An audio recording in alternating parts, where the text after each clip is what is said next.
Great to have you with us on the Randy Karraker Show on STL Sports Central, presented by DraftKings, where the crown is yours. Matthew Rocchio, Randy Karraker, great to have you with us. The Cardinals still don't have Nolan Arenado on their roster after he was traded yesterday to the Arizona Diamondbacks. We can talk about that.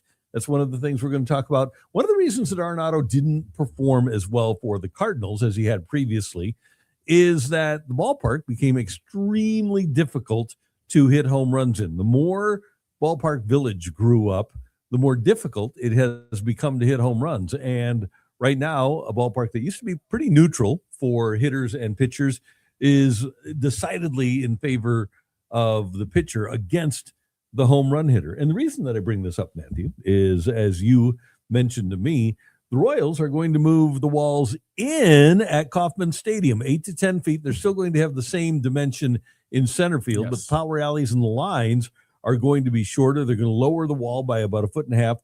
And so the question becomes, should the Cardinals do something like that? Or, as Greg Amsinger and I advocated last week here on this show, move the walls back and build a whitey ball team? Let's keep it to just the first question for now, because we know your very strong opinions on that. But unfortunately, I have to give it to Kansas City on this one. And just this one time, I'm acquiescing that St. Louis should maybe listen to Kansas City on something. No. Here is what the Royals VP of Research and Development, Dr. Daniel Mack, had to say.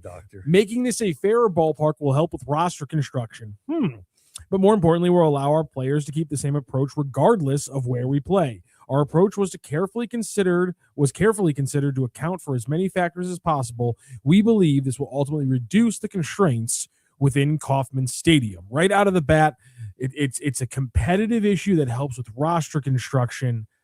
Out of the gate, without any other I need nothing else other than that breakdown to argue there's no reason the Cardinals shouldn't take the exact same tack towards Busch. I'm not saying it's got to be 8 to 10 feet. I'm not saying they got to drop the walls by 1.5 feet. I don't know exactly what the changes would be, but if you can get that same takeaway, I'm not sure why the Cardinals wouldn't make this similar move. When you consider the brilliance of the Royals over the years. Well, let's not get into that. Well, the doctor knows what he's talking about. The good doctor knows what he's talking about. There's a lot of teams that have brought fences in. And you know what? Shame on them if this will help in roster construction, because previously, and this was going to be ready by opening day, by the way. Yep. Kauffman Stadium had the largest amount of acreage of any outfield in baseball, including Colorado. It was the biggest outfield in all of baseball. And now they're going to reduce the size. It'll be easier for other teams to play defense out there. It'll be obviously easier to hit home runs. Shame on the Royals for not building a team and constructing a roster that played to the dimensions of Kauffman Stadium. They would argue that they have been doing that over the last few years. That they built a team to go to the playoffs, that when they go to the playoffs, it's been because of a team that can hit in the gaps, run, play good defense, and they have a pitching staff built to that as well. They would argue, and I'm sure you would as well, that's what they did when they won a World Series. They did. And so why would they move away from that? Well, part of the reason, and this is outlined in a great article on The Athletic, is that this accentuates Bobby Witt Jr. And that's going to be the star of them as long as they are in Kauffman Stadium. They have a lease through 2030. Bobby Witt Jr. is signed through 2030. So you match up those two timelines and say, how do we accentuate the value and the output of a Bobby Witt Jr. who's going to be here until then? This is one way to do it. And they're also going to add almost 400 seats to Kauffman Stadium, which is not that big of a deal. So the question becomes, as the Cardinals make improvements, air quotes, to Busch Stadium, should they take that tack?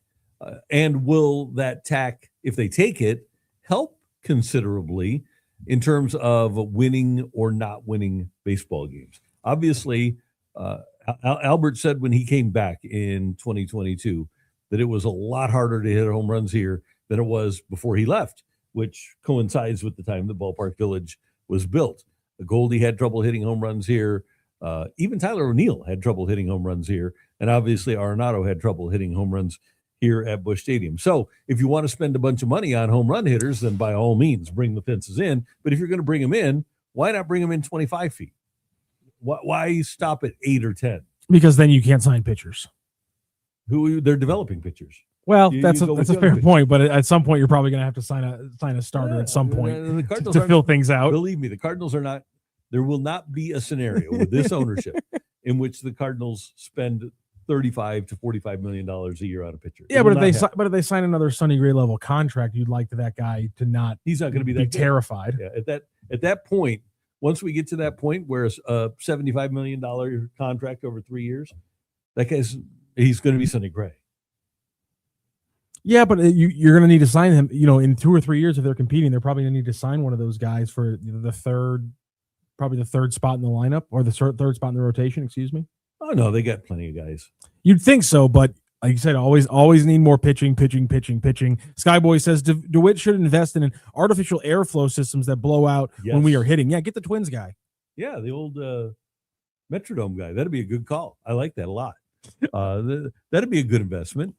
JoJo's STL says they should definitely move the fences in. We're going to be building a more power pitching staff rather than pitch to contact. So now is the perfect time to make the change. That also is something that I think the Royals are taking into consideration, and I think the Cardinals should as well, which is as they shift from a pitching staff that is more pitch to contact, you're not harming your pitchers as much in certain situations. Obviously, moving the fences in and allowing home runs, fast pitch, big bat equal home run is usually how the physics are going to work out. But nonetheless, I can see their point on how right now not needing a park as pitch to contact friendly could be a factor in it as well. Well, the Cardinals are getting away from pitch to contact, right? When you draft a Liam Doyle, when you have a Quinn Matthews waiting in the wings, when you have the pitchers that they've traded for, the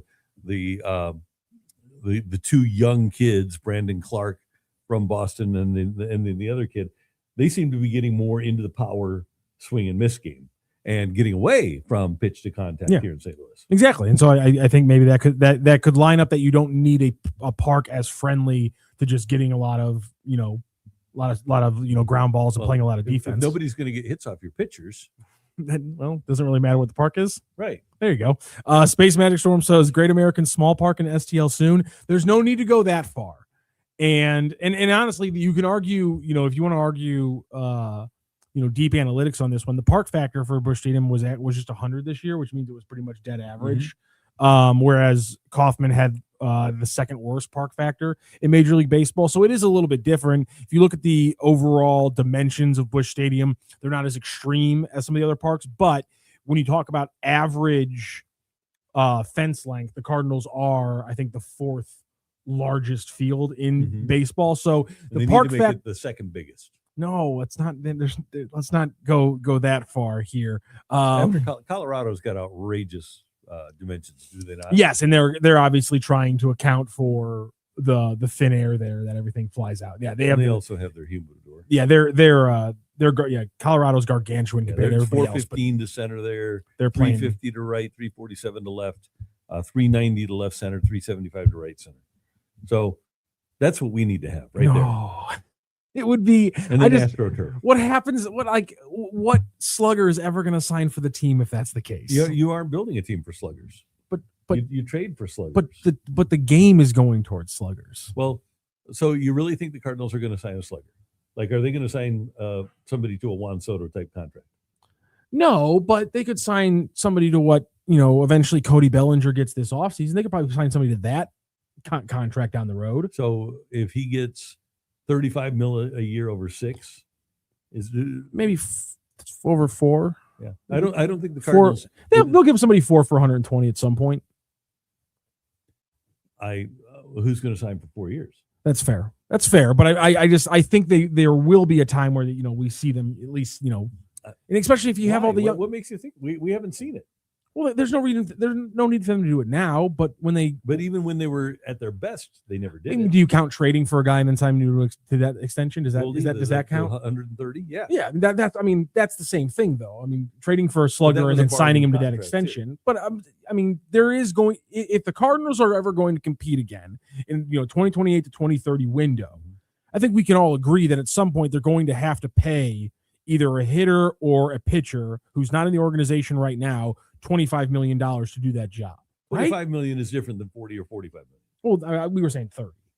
Or Well, four, yeah, four what's across 120 Soto was making? 30. Soto's making. Again, I'm not saying a Soto contract. I'm not buying that. I'm saying Okay. you will have to convince free agents to sign here who have other options and not having and essentially not having a park where their fly balls die at the warning track every time, a la Nolan Arenado, might help in the discussion. Why not spend less money and get guys that can run and steal bases? Because I love the idea and I'm always for zigging while everyone else zags. I don't know how extreme you can take it. And I think you still have to. It's been done. It's been done right here in St. Louis. It's been done. But the rest of the league wasn't going away from it to that level, were they? I mean, how many teams in baseball? There was a lot more running then than there is now. Exactly, and that's my point. So now you can take advantage of it, but at the same time, I still think with the way that pitching staffs are, which is they're so specialized to lock you down in the last 3 or 4 innings of a game, you still need to have power hitting in games that can give you 3 or 4 runs in one swing of the bat.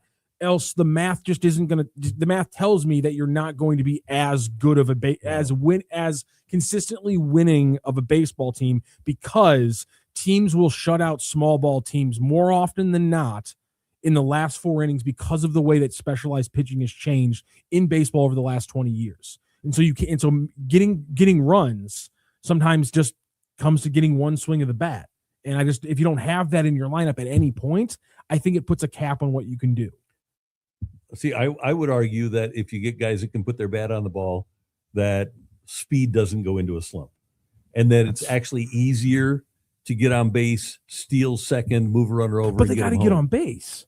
Right. And the numbers show that later in innings, it's harder than it ever has been in baseball history to get on base. That's because you have a bunch of power hitters that are trying to hit home runs that are striking out. That's not a bad point. The Casey is saying they're doing it for, as we were talking about here right now, competitive reasons. And here was the thought from their manager, JJ Piccolo. From a competitive nature, we felt like this was a unique time for us to look into how we could secure wins, put our team in a good position to win ball games, knowing our roster, knowing how long we'll be in this ballpark. And in the end, we weren't surprised overall with what the research told us. It's simply, when the balls hit well, you will be rewarded. So what's the point? That's the point. You said it right there. When the balls hit well, you will be rewarded. And instead of being rewarded with a triple, and you might be kind of slow, so maybe you can't take advantage of the triple, you're now going to be awarded with all 4 bags of home run, nice RBI and a run right on that stat book, and it also on the scoreboard for us. Well, that's really a unique thought process on the part of the Royals. It's interesting that nobody in baseball history has ever thought of this before.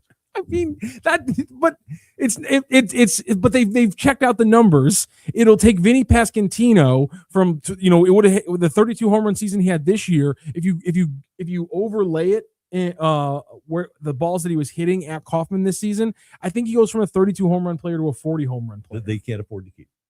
Yeah, but what does 8 more home runs do for them if they're in a playoff run? And they're at home for a few games, and Vinny Pasquantino is now, instead of flying out and going 1 for 4, he goes 2 for 4 with a 3-run shot. That's the difference between winning a playoff series. But don't you face much better pitching once you get in the playoffs? Yeah, but that's always going to be the factor. Yeah. I mean, Vinny Pasquantino is a pretty good hitter. Solid hitter. So and Jack Caglianone. I will believe it when I see that the Royals are ahead of everybody. I don't think it's necessarily that the Royals are ahead of everybody, but are you just giving the reasons they're giving us? Look at their roster, look at what they have now, look at the pitchers they have now, look at the hitters they have now. They've said this will make them a more competitive team. Do you have any reason other than the past as to why that won't play out? Here's the thing. Yeah, I do. I have a reason. Hit me with it. Because there are 2 teams playing in the game at the ballpark at the same time. Okay. And it's easier for the other team to hit home runs now too.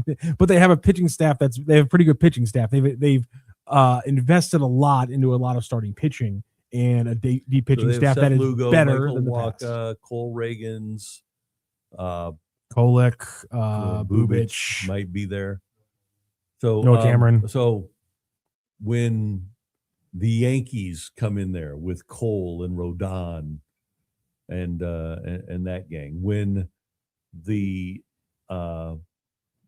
Astros show up and they're still going to have representative starting pitching, when you have to go against the best that the American League has to offer, are you going to be able to win games on a consistent basis? If the park factor is in favor of over half of your lineup, which it makes Pasquantino, Perez, Bobby Witt Jr., Caglianone, will hopefully be able to be a power hitter in that ballpark. I mean, that's 4 of their 9 spots right there. Therefore, and arguably, it's probably going to be 4 of their top 5 or 6 spots in the lineup, conceivably, obviously, if Jack keeps hitting. It makes all of them better hitters. It potentially takes them from 30 home run guys to 40 home run guys. That, in their estimation, can, as Piccolo said, win them more games. Okay, so their theory, I guess, would be that. Yeah, their theory. So when they went to a bandbox last year, for example, when they played, it'll be interesting to see here how they performed against the Yankees when they went to New York. Will you find that? Kurt Martin says we've already made bigger bases. They were 0-6 against the Yankees last year. Well, that's not ideal. I'm trying to think of which of those guys are lefties. Did they take advantage of the short porch even? Oh, it doesn't matter. You hit the ball there and it goes out of the ballpark. True. We've already made bigger bases, so yes, let's move the fences in. Maybe shorten the base pass and wear bigger shoes. But Kurt's, I like his joke there, but he's acting like there isn't a bunch of variable small parks in baseball already. Like this isn't about. It's about making part of the game different. But to Randy's point, you make the fences smaller. It makes things harder for your pitching. That's just how the balance of it's always going to be. I'll be interested to see if the ballpark, if the Royals win in 2026, if the ballpark is a big reason for them winning, or is it because you're in a division with the Twins who have pretty much cut down to the studs, right?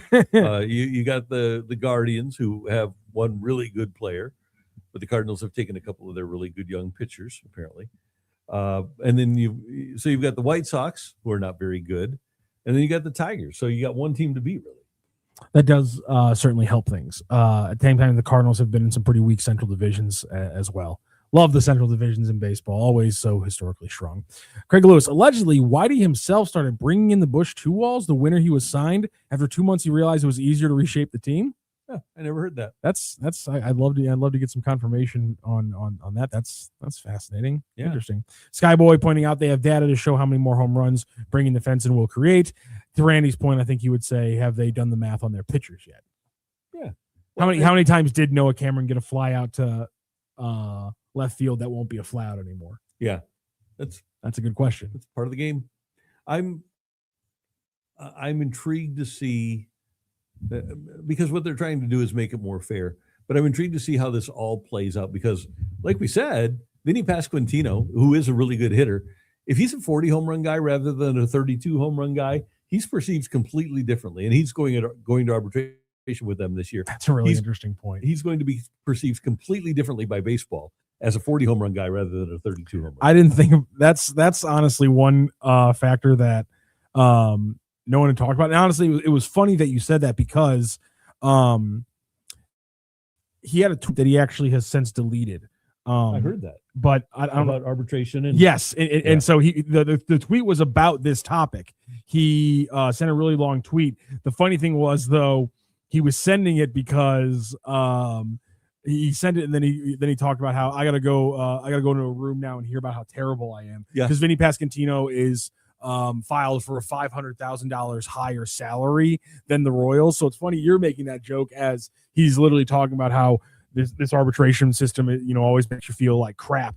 But what Pasquantino wrote on X before deleting it, something tells me he deleted it more for the labor shot than the talking about the stadium. He said, hitters like hitting at the K because the visuals are nice, but everyone also agrees it's been a pitcher's park forever.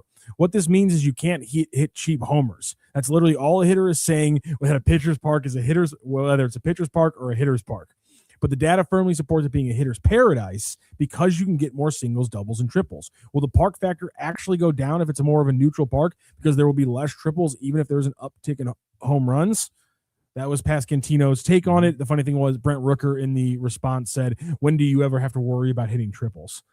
Rooker in his kitchen immediately.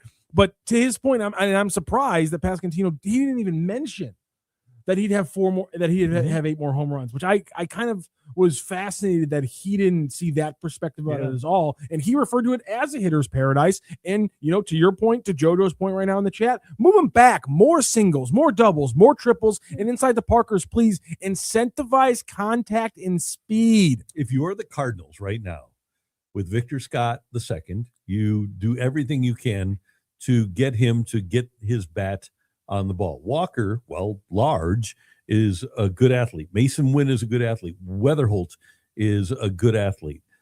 I think it'd be really interesting to see how a team that utilized speed and athleticism would fare. Now, you can't get just a bunch of jackrabbits. Like the Cardinals, they had one guy that could hit a home run, right? It was in 85. It was Clark, and Terry hit a few. Pendleton was in the teens, but Ozzie didn't hit home runs. Herr hit 8.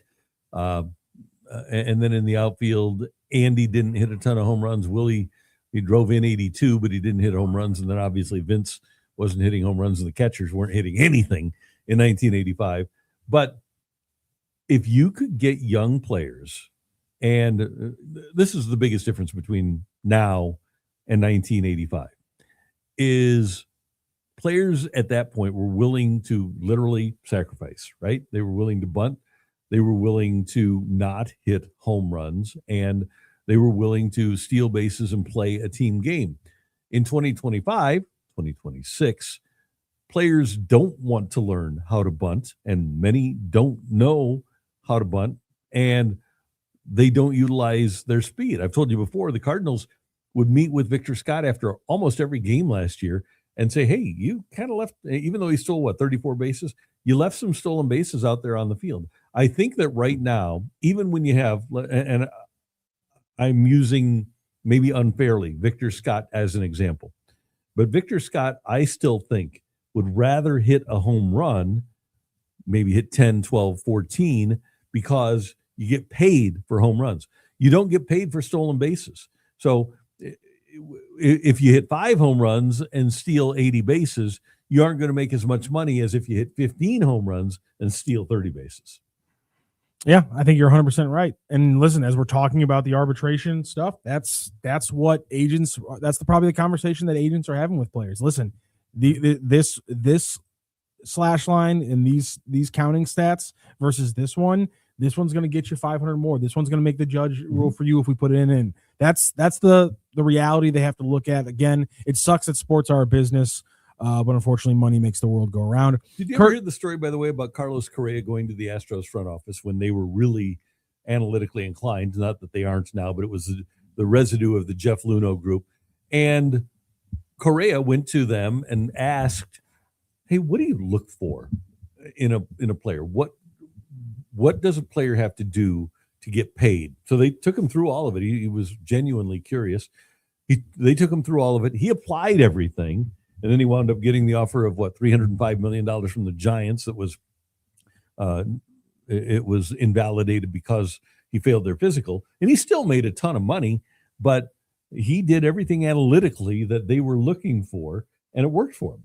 Kurt Martin always adjusting the game so the modern player can excel. I always wonder if people said that when they moved to the mound. Yeah, they did. So the hitters could excel. Yeah. Yeah. But now I bet people wouldn't argue that the hitters from the late, for the next 30 years in baseball were bad hitters because of that move. No, it just changed. It just changed. Yeah. That's how sports are always. Sports are always like that. It's just interesting to me that when people like to draw the line and this is when everything before this is okay, everything after this is bad. And what you had to do, can you imagine what the adjustment must have been like for everybody from 1968 to 1969? I can't imagine. They lowered them out. It must have been unbelievable. Or Bob Gibson, who was absolutely dominant, and they lowered them out because of him. But he was still dominant in 1969. But unfortunately, I never asked him what the adjustment was like, but it must have been grueling. It'd be fascinating to look at every MLB player who was in their 6th or 7th year that season and see what it did to their stats as hitters and pitchers, and see who adjusted, if people completely fell off a cliff, if certain guys went from being average slapstick hitters to, oh my God, look at this guy all of a sudden. Like, it'd be fascinating to see just how stark it really was for like the last 2 or 3 years before the thing and the first 3 years after the change. I'm sure there's somebody out here who's written that story before, but I need to find it now. Also, how difficult it must have been for the sports books to get a handle on the prop bets. Oh God, yeah. Right? So strikeouts and stolen bases and home runs. But we don't have any big changes like that happening right now. And all you have to do, because the rules aren't changing between now and this weekend, is download the DraftKings Sportsbook app.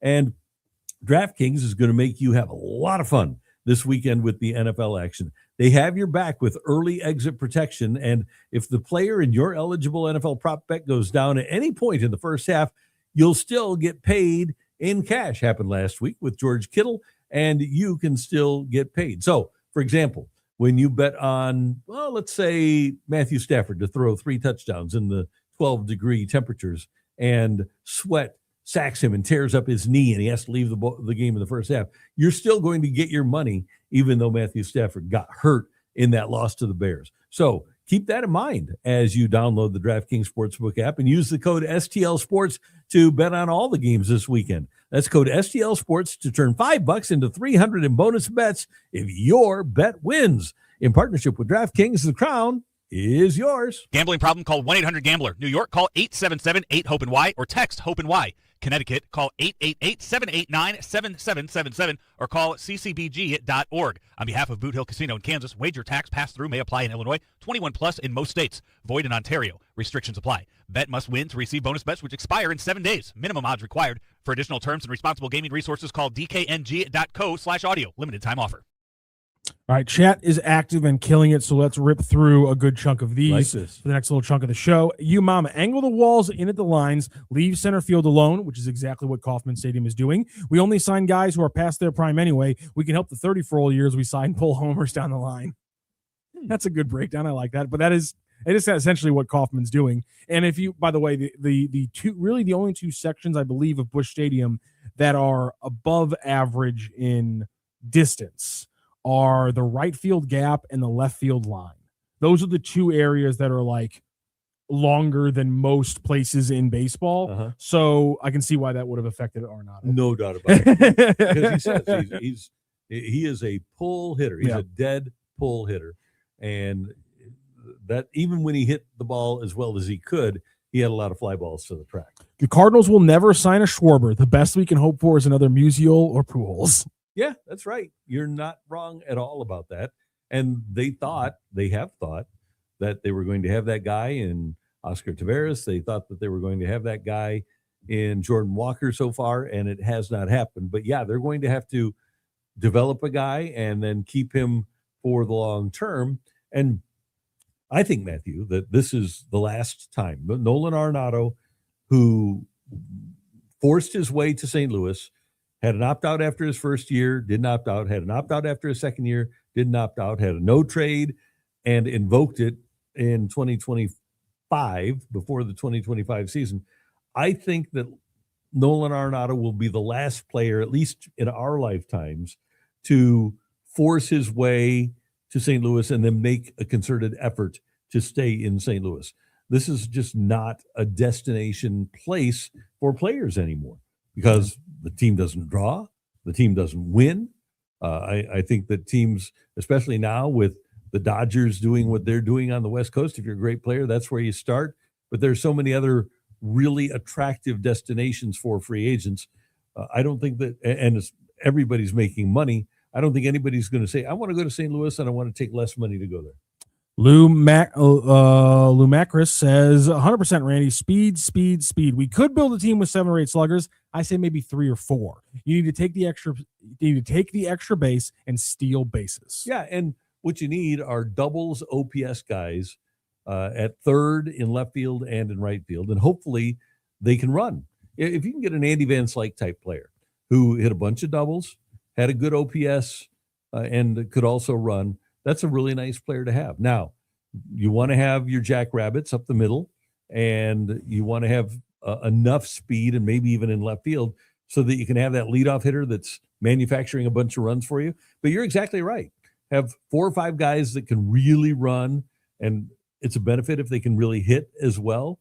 And then hopefully you get a guy like Rodriguez who turns into a monster hitter behind the plate. And now we have the DH. So you use your DH as a power source, and then first base, and then one of the corner outfield. So you're exactly right. 4 guys that are big hitters, and then a bunch of guys that can really run. Not only does that allow you to manufacture runs, but it's interesting, even talking to pitchers now in 2026, the people like Ellie De La Cruz who steal a bunch of bases, they bother pitchers. When you have a guy that can steal a base on first, the pitcher is thinking about him and not as much as he is about the hitter, or as he should be about the hitter. And Greg Lewis says the reality is Whitey ball can work in any era of baseball, and this has always been the Cardinal way. It is, yeah. The Gas House Gang was the same way. They ran, they were aggressive, right? That was when George Kissel talked about the Cardinal way. It was speed, defense, and pitching. And that's exactly what works. Now, speed and defense and pitching take on a different meaning now than it did, for example, in the 1980s when Whitey built the team, because pitching at that point, you could pitch to contact, and guys couldn't hit the ball out of that ballpark. So other teams would come in and try to hit home runs. Some guys, Mike Schmidt, could hit home runs, but most guys had a great deal of difficulty hitting home runs at the old Busch Stadium. And then all the Cardinals had to do was slap the ball around, again, steal a lot of bases, utilize their ability to get that bat on the ball, sacrifice, and then you bring in Suter, and bing, bang, boom, the game's over, and you win the World Series. Tommy Statler with some really important perspective He has here. a brother. Why should they move? Why would they move in the fences? Michael has proved that balls can go over the ones they have. This is true. That's a fair point. Yep, that is. Well, has he signed yet? Well, I don't think so. Oh. And of course, Samuel Howe quoting Big Irish, home runs are rally killers. They are. No doubt about that. And speed never takes a day off. Speed doesn't slump and leads to better defensive range, also from Samuel Howe. There you go, Samuel. Think about that. If you've got a bigger outfield, you need guys that can run. You need the Colemans and McGee's and Van Slyke's of the world. And if those guys are making plays for you in the outfield, and the other team doesn't have that sort of ability in the outfield, it's another way to increase your run differential. You're all over it today. Thank you. The Topher Rock says definitely should move the fences in a bit. I'd rather watch homers than flyouts at the warning track. Yeah, but I'd rather watch stolen bases than homers. Really? You legitimately Oh yeah, it's a much more entertaining game. So when baseball came out with Chicks Dig the Long Ball, you wanted to fight against that? Well, see, that was a commercial that was made. It was Maddox and Glavine and McGuire. Yeah, that was when McGuire was hitting 70. If we can go back to that, if we can go back to McGuire and Bonds and that gang, I'm good with that. If we could somehow get back to that era, then I got the old thumbs up going. Enrico, because those guys didn't have any trouble hitting the ball. We were hitting shot after shot after shot into the upper deck at the old ballpark. That was awesome. Now, did we win a lot? No, but was it enjoyable? Yes. Enrico Palazzo says, just got here, guys. Give us a quick recap. Yeah, Kansas City wants to move the fences in, and they're moving them in by opening day. I've gone insane, and I want to do something that Kansas City's doing. So it's a cold day in hell. And we're talking about the Cardinals either becoming more of a power team or getting back to Whitey ball. And so, what the Cardinals should do, rather than move the fences in, is do the old inefficiency thing. This is what Moneyball is all about. Zig where others zag. I do like it too, because and the bigger thing is every rule is built to make it easier to run. You can fake him. If you fake him out a couple times and he throws back, okay, now you literally have a starting clock. There's literally a clock that you just have to wait until it hits a certain number, and you watch the clock, watch the pitcher's little tick that you're looking for. Anyhow, it's a starting gun, and the bases are bigger. Everything should be built. Catchers are for the most part are less prone to being good at throwing out. There's still a lot of good defensive catchers in the game, but defense apparently is now a lot more about framing than it is about actually throwing people out. And so everything is built for it to be easier to run. And so the zigging should work better than zagging. There's a reason. I get it 100%. Linebackers got smaller. Bill Belichick said, hey, what if we had tight ends all over the place who are bigger than these tiny linebackers and fast, or bigger than their cornerbacks and still faster than their linebackers? And everyone said, hey, let's run the ball again because everyone's tiny now on defense. it almost always works. Mm-hmm. I just wonder if baseball's maybe a little bit too analytically focused to go against it. Okay, here's a fun one. Nancy Pat loves stolen bases and fights. So clearly, Nancy Pat was going old school. 1986, right? So the Cardinals are playing the Giants at the old ballpark, and they wound up having a pretty decent rivalry. Roger Craig was the manager for the Giants. Whitey Herzog, of course, was the manager for the Cardinals. And the Cardinals build a big lead. It was something like 7-5, something like that.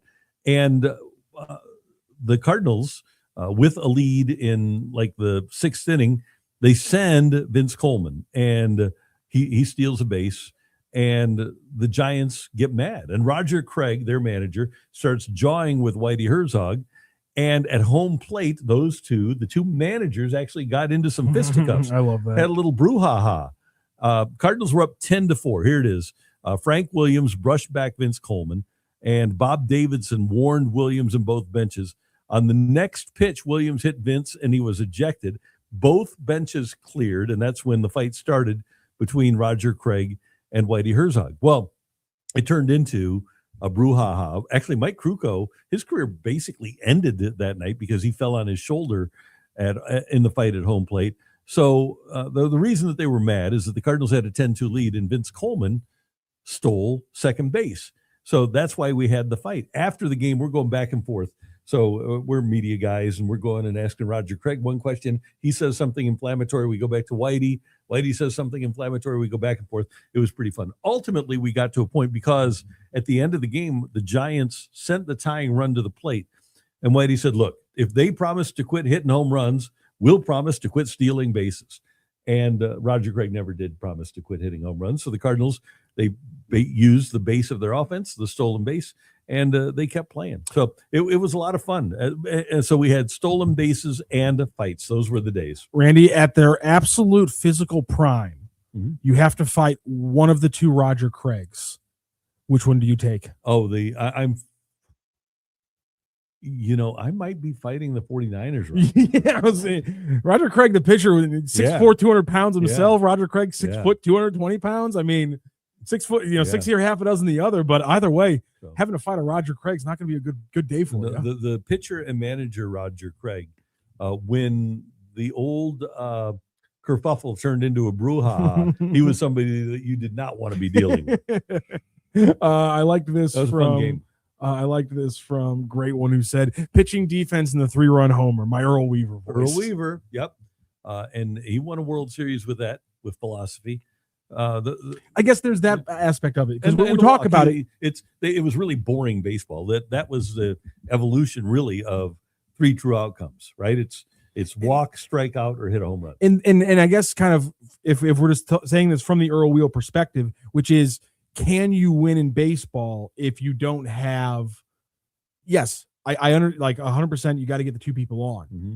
But if you don't have the 3-run power in your lineup at some point, can you win consistently? And the question here might not be screw consistently. Every year you're taking your best run at it. You're taking advantage of the rules. You're taking advantage of mm-hmm. ballparks. You're taking advantage of a style that no one is used to playing. Screw the big numbers. I get that thought process.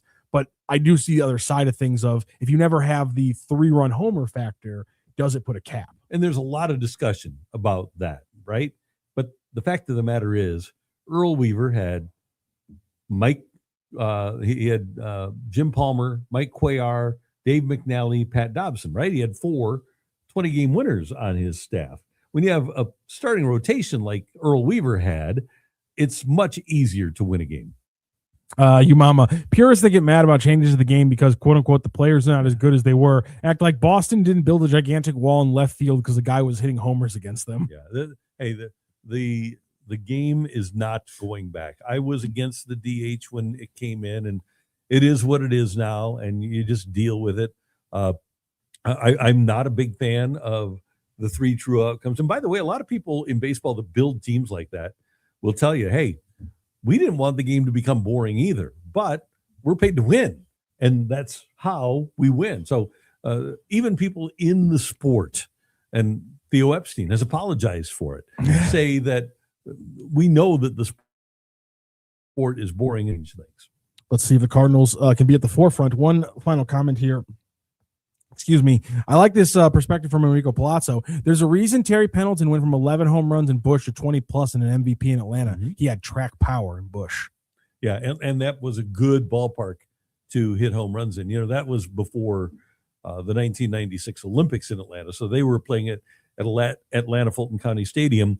The nickname of the ballpark was the launching pad. So you could hit home runs there. Bob Horner was a superstar as a rookie in Atlanta, but then he comes here and he can't hit at all. Now, he was hurt all the time too, but he talked when he was here, Horner did, about not being able to hit the ball out of this ballpark because it's really a difficult place, or it was, Busch Stadium, to hit home runs. It'll be interesting to see if this story in Kansas City, or if anybody proposes this to the Cardinals, because it was a big topic whenever we would talk about Nolan Arenado. I'm sure it was probably a big topic maybe inside the locker room every once in a while with some of these players. It'll be fascinating now with Chaim coming in and having a wide open team to plan for, if maybe they'll take any consideration to this. Well, Ollie will tell you, and he's not wrong, that he is not completely an analytics manager, and he's not.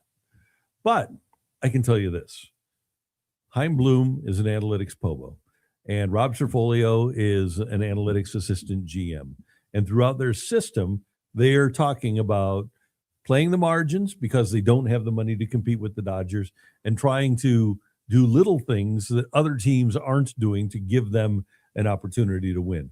From a numbers perspective, if what the Royals are doing is going to help them win games, and it's going to be less expensive, then the Cardinals are going to do that. The Cardinals are all about efficiency now, and it might not be something that appeals to everybody, but again, they're trying to win baseball games in any way, shape, or form that they can. Do you think that the efficiency thing kills any conversation of what you're talking about, going back to Whitey ball? Just the idea of, hey, let's focus on stealing bases. Do you think the conversation is getting shut down at that point?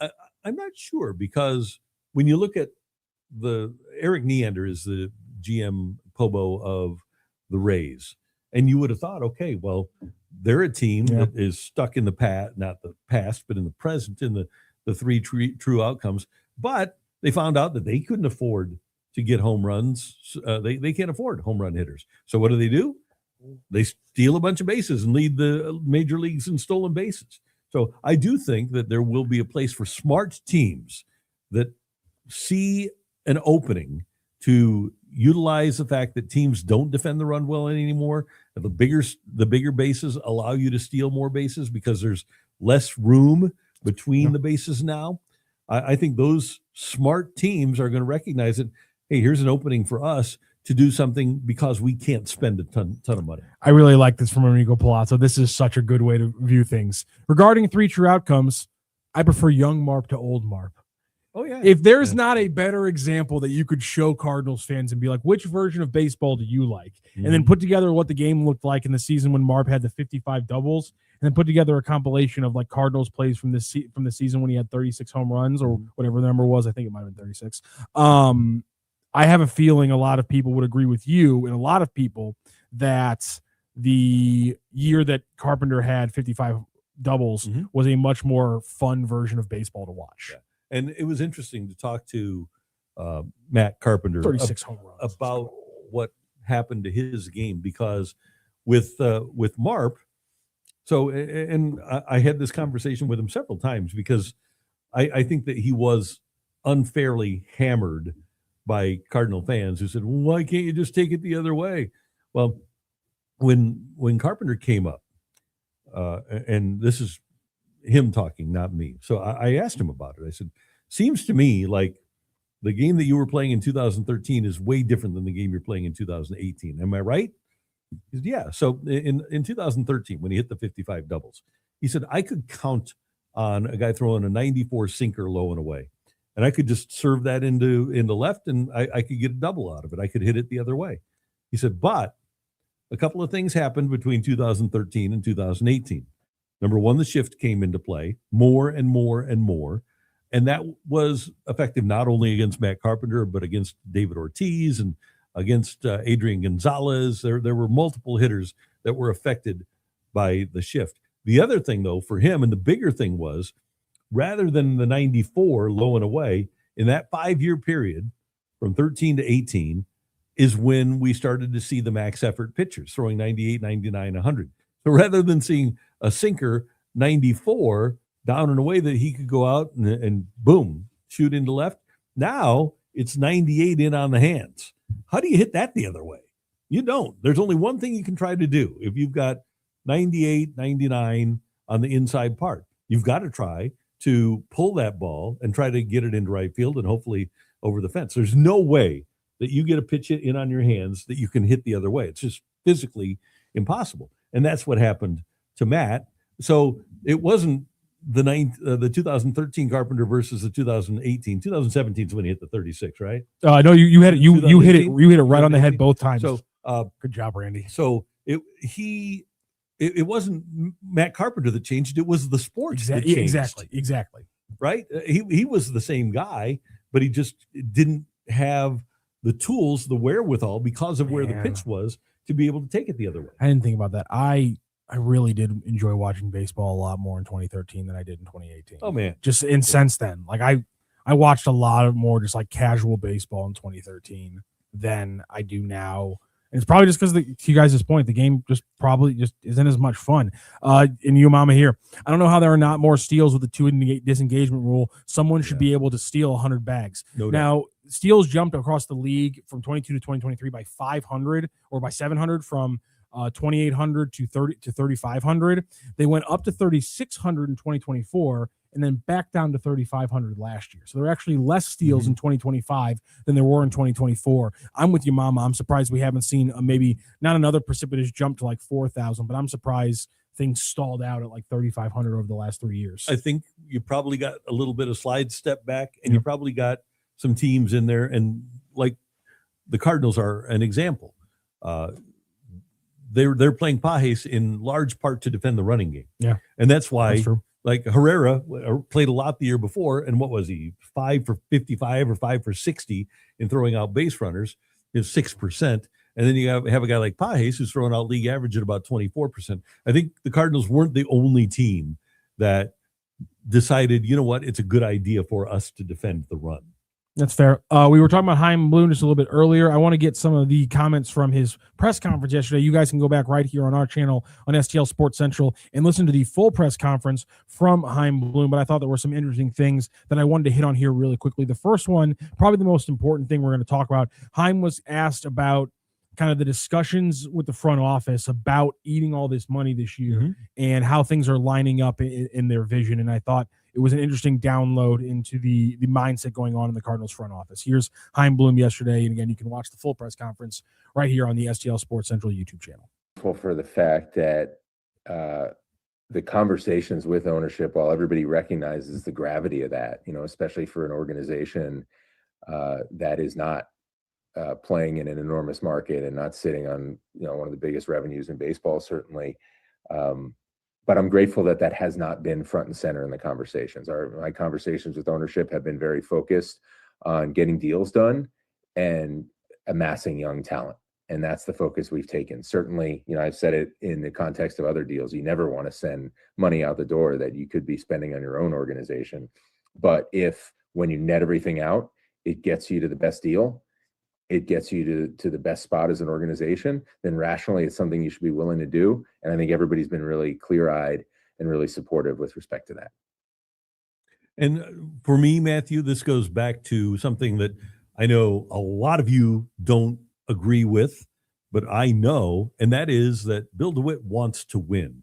And the best way for Bill DeWitt and this organization to get back to winning is not by keeping people like Sonny Gray and Wilson Contreras and Nolan Arenado around.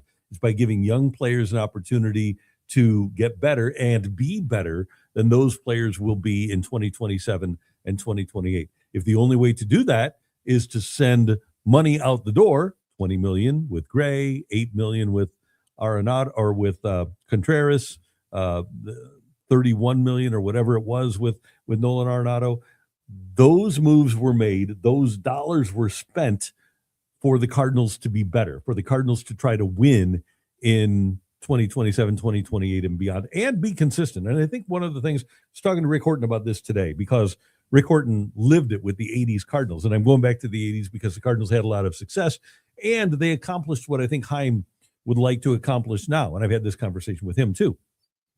So Whitey gets here in 1980 and immediately Tom Herr wasn't playing. And he immediately puts Tom Herr into the lineup and he is your second baseman, and they move Oberkfell over to third. So you had your infield, Gary Templeton was still there playing shortstop, and in 81.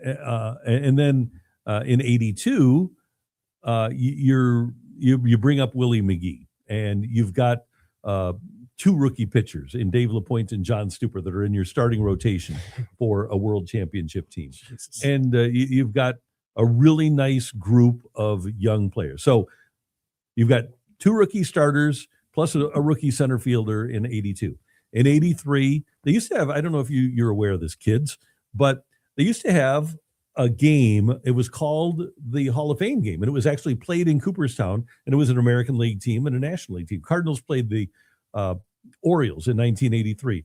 Danny Cox came up from the minors and lit it up. He was fantastic. So the Cardinals bring up Danny in 83. In 84, Rick Horton arrives on the scene. So does Terry Pendleton. It's 324.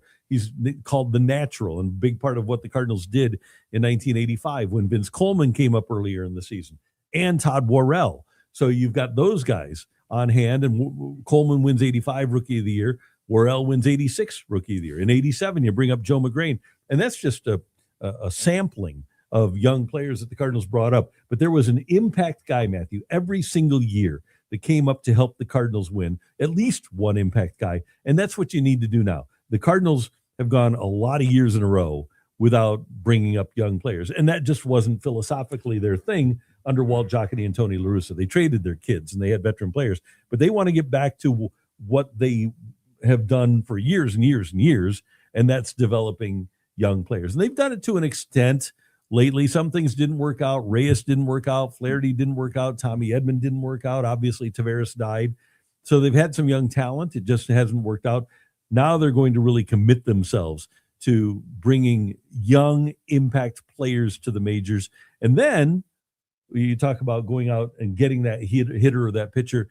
They'll have enough young players that they can supplement by trading for a veteran, like they did with Matt Holliday, like they did with Jim Edmonds, like they did with Edgar Renteria, and plug those guys into the lineup to be around their young players. To your point, and again, this is not the most scientific way to do this, but you look at their top 30 prospects, and you look at when they're supposed to kind of hit Major League Baseball, they have at least two top 10? They have two top 11, two top 12, or two top 11 prospects who are projected to hit each of the next 4 years. There you go. So obviously they have four of their top 6 prospects projected to hit Major League Baseball this year in Weatherholt, Bernal, Matthews, and Crooks. You go to 2027 and they have 3 top 10 players who are supposed to hit. Liam Doyle, obviously we're all hoping we get to see him this year, but for the big hole 2027, Liam Doyle, Tekoa Roby, Jesus Baez in 2027. In 2028, we're talking the 2 top 10 prospects in Rainiel Rodriguez and Brandon Clark. And then in 2029, still projected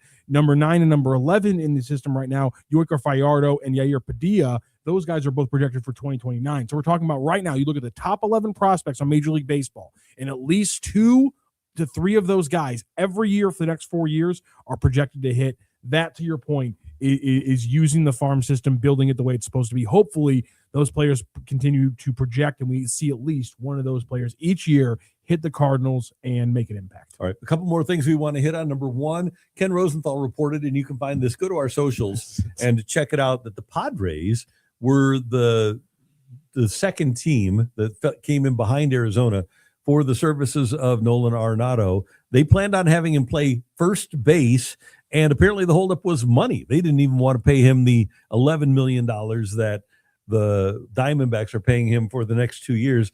And they were going to, obviously, Machado's at third. They were going to have Nolan Arenado play first, and the holdup was money. I'm really intrigued by that.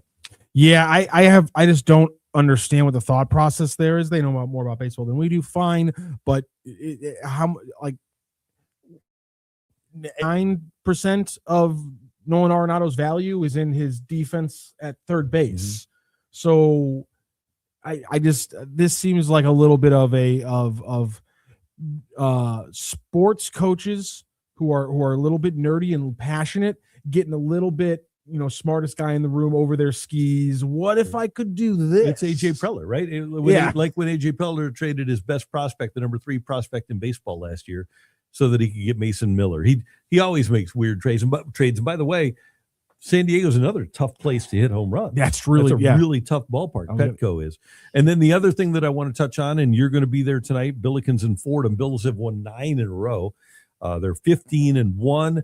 They're number 23 in the net ranking right now, I believe. Yeah, net ranking 23, 30-something, 34, I think, in KenPom, and then on the AP poll, technically 26th. And I asked Josh Schertz, I said, as a fan, what would you recommend to us that we look at in terms of the ranking services, AP, coaches, poll? He said, whatever has us ranked higher. So all right, well, we're net people now. We are net people. Even though the net's stupid and I hate it, we're net people now. But this is, and it kind of sounds strange to say because Fordham's a good basketball team, but this is a game that St. Louis University should win. Yes, they absolutely should win. Fordham's big, but that shouldn't be a worry for this Billikens team. Their ability to just, for all better way to put it, just to screw with teams' big men is fascinating because no matter who your big men are, they're going to have to step out of the perimeter because they like to play 6'7", 6'8", 6'7", 6'9", 6'11", I think might be what Fordham runs in their starting lineup. So have fun being 6'11" and guarding Robbie Avila 23 feet away from the basket. Have fun being 6'9" and guarding Kellen Thames and Amari McCautry as they put you in the spin cycle, drive after drive after drive after drive. Have fun being 6'7" and running with Brady Dunlap and Ishan Sharma across 19 off-ball and on-ball screens throughout the first half as they try to take every three-pointer that they possibly can take. Have fun with all of that because that's the difficulties right now of playing the Billikens. If you're small, they have the size to go over you. If you're big, they are much faster than you. If you try to play slow, and Fordham plays at one of the slowest paces in the country, there's a good chance that the Billikens are going to be able to speed them up. Of course, speeding up isn't just something you say, hey, well, we're going to play fast. You have to force turnovers. So if the Billikens can continue to force turnovers, they'll be able to play fast. And if they can play faster than Fordham, they will absolutely boat race them. Just for a little interest, if you're interested in some Billikens coverage, go to my Twitter at RockSTL. And I have a thread breaking down a big week for Brady Dunlap, who came in from St. John's. He had a really good game against LaSalle, and he showed a lot of kind of off-ball things against VCU. So I have a thread kind of breaking down some of the tape from those two games on Brady Dunlap. So if you want a little bit more Billikens coverage, you can check that out on my Twitter at ROCCSTL. All right, and go Billikens. And finally, congratulations and best wishes to our friend Alexa Datt of Fox, formerly of Fox Sports and Valley Sports and FanDuel. She is going to be the sideline reporter for the Washington Nationals, whose broadcasts also have been taken over by MLB, like the Cardinals presumably will. Alexa's from that area and loves that area. She grew up a Washington Redskins / Commanders fan. She's a Nationals fan. She's a Washington Wizards fan, a Capitals fan. So she gets to go back home. Her family is still there, and she'll get to work for one of her childhood and hometown teams.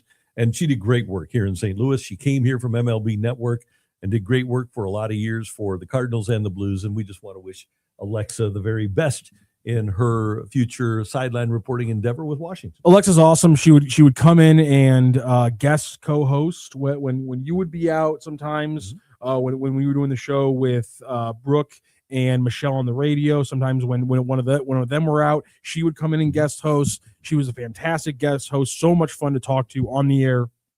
Never back down from an argument. Always so much fun to go back and forth with. And I wish obviously the best for her in Washington, D.C. But again, just because you're from D.C. doesn't mean you have to be a Wizards fan, Alexa. It's okay. We'd all understand. But they got their guy now. Sure. Yeah, when has having a score first point guard ever gone wrong in Washington? Yeah. Says the guy who was a St. Louis Rams fan until the day they left. Keep your fandom. You're right. You're right. I'm a giant hypocrite, and I do enjoy making fun of the Wizards. But Alexa's the best, and all good luck. She'll kill it there. Yeah, no doubt about it. Hey, we thank you for being a part of the Randy Karraker Show with Matthew Rocchio here on STL Sports Central, where We are presented by DraftKings, where the crown is yours. Wilson getting us on the air. We appreciate that. And don't forget, we've got an interview. Don't forget, this is the first time we're telling you. Got an interview with our buddy Jamal Mayers coming up here at STL Sports Central, talking about hockey. And, well, I am down on players in 2026. He's not as down on the players as he is on the schedule. So we'll hear some of that from Jamal Mayers. You can find that here at STL Sports Central. And, of course, it'll be on all of our socials. Thanks for being a part of the show. We'll see you next time. Take care.